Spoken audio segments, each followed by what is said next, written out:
harusnya di-swab dulu semuanya. Baru Bapak bisa mendiskriminasi orang Madura untuk swab. Iya. Gitu ya Pak? Betulnya iya.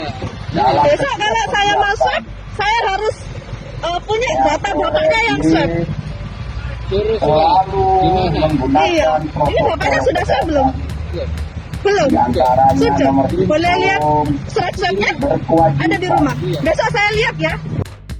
Video yang memperlihatkan seorang warga meminta hasil tes swab milik petugas penyekatan di pos jembatan Suramadu viral.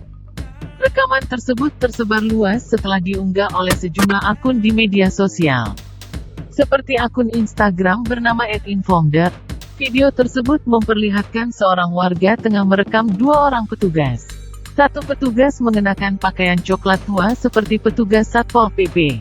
Sedangkan petugas lainnya mengenakan seragam hitam berbalut rompi oranye. Warga ini meminta petugas yang memperhentikannya untuk menunjukkan hasil tes swab. Salah satu petugas mengaku sudah vaksin, tetapi belum tes swab.